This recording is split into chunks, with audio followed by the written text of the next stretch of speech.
nom du Père, et du Fils, et du Saint-Esprit. Amen. Sur les chemins du monde, le Seigneur a semé le bon grain. Et dans le cœur des hommes, il viendra récolter sa moisson. Évangile de Jésus-Christ selon saint Matthieu. En ce temps-là, Jésus proposa cette parabole à la foule. Le royaume des cieux est comparable à un homme qui a semé du bon grain dans son champ. Or, pendant que les gens dormaient, son ennemi survint. Il sema de l'ivraie au milieu du blé et s'en alla. Quand la tige poussa et produisit l'épi, alors l'ivraie apparut aussi. Les serviteurs du maître vinrent lui dire, « Seigneur, n'est-ce pas du bon grain que tu as semé dans ton champ? D'où vient donc qu'il y a de l'ivraie ?» Il leur dit, « C'est un ennemi qui a fait cela. » Les serviteurs lui disent, « Veux-tu donc que nous allions l'enlever ?» Il répond, « Non. En enlevant l'ivraie, vous risquez d'arracher le blé en même temps. Laissez-les pousser ensemble jusqu'à la moisson. Et au temps de la moisson, je dirai au moissonneur, enlevez d'abord l'ivraie, liez-la en botte pour la brûler. Quant au blé, ramassez-le pour le rentrer dans mon grenier. » Acclamons la parole de Dieu. Louange à toi, Seigneur Jésus. Bien-aimés de Dieu, aujourd'hui, nous entamons la 16e semaine du temps ordinaire. Et l'évangile que nous venons d'écouter fait suite à celui du dimanche dernier, qui nous relatait la parabole du semeur. Et aujourd'hui, nous voyons que c'est aussi un semeur qui est sorti et qui a semé du bon grain. Et Jésus, dans cette parabole, dit, l'ennemi est venu semer de l'ivraie.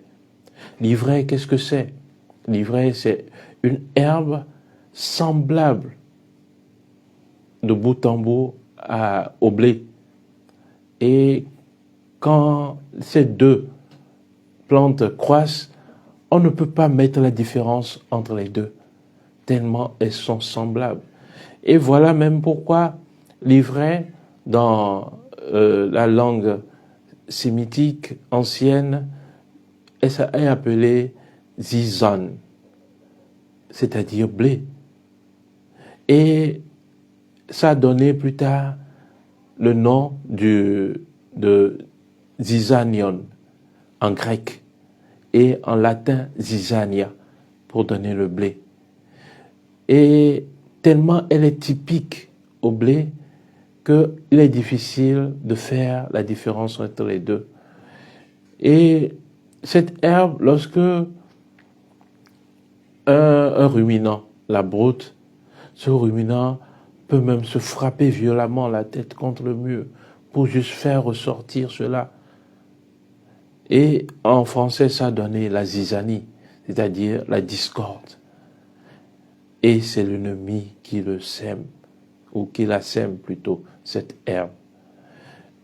L'ennemi, le diviseur, le diabolos, il sème la zizanie pendant que Dieu a semé le bon grain. Et c'est surtout pendant que le semeur dormait qu'il est venu semer la zizanie, pendant que les gens dormaient. Voilà pourquoi Jésus nous rappelle de veiller et de prier. Lorsque nous ne veillons pas, lorsque nous ne prions pas, lorsque nous ne faisons pas la garde autour de nous, très facilement, l'ennemi vient, s'installe et sème la zizanie, la désunion, la discorde dans nos familles. Alors, le maître du champ, lorsque les serviteurs sont venus le voir et s'étonnaient qu'il y ait de l'ivraie dans le champ, les serviteurs lui demandent, « Veux-tu donc que nous allions l'enlever ?» Et le maître dit non. Vous risquerez d'enlever immédiatement aussi l'ivraie. Dieu donne le temps nécessaire. Et il dit, attendez jusqu'à la moisson. Alors à la moisson, je dirai au moissonneur, enlevez d'abord l'ivraie, liez-la en botte pour la brûler. Quant au blé, ramassez-le pour le rentrer dans mon grenier. C'est Dieu qui donne l'ordre de détruire l'ivraie. Aujourd'hui, nous sommes au milieu du monde. Nous ne pouvons pas savoir quel est l'ivraie, quel est le bon grain. Mais Jésus nous avertit et nous dit que c'est aux fruits que vous porterez qu'on reconnaîtra que vous êtes mes disciples. Alors, le blé, le bon grain, il se manifeste aux fruits qu'il porte. C'est à ces fruits qu'on reconnaît véritablement que c'est du blé. Ainsi, nous aussi, en tant que chrétiens, il nous faut forcément porter du fruit. Porter le fruit, le bon fruit de l'Esprit Saint. Ce que nous donne Saint Paul dans la lettre aux Galates, chapitre 5, verset 22, le fruit de l'Esprit Saint. Paix, amour, joie, maîtrise de soi. Voilà le fruit de l'Esprit Saint. Bien-aimés de Dieu, il nous faut porter profondément du fruit pour la plus grande gloire de Dieu. Et il nous faut aussi ne pas juger nos frères et sœurs comme des ivraies.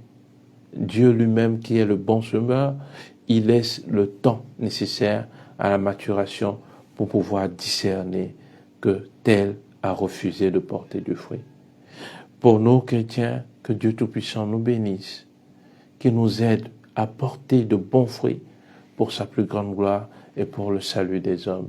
Qu'il nous garde et nous bénisse, celui qui est Père et Fils et Esprit Saint. Amen.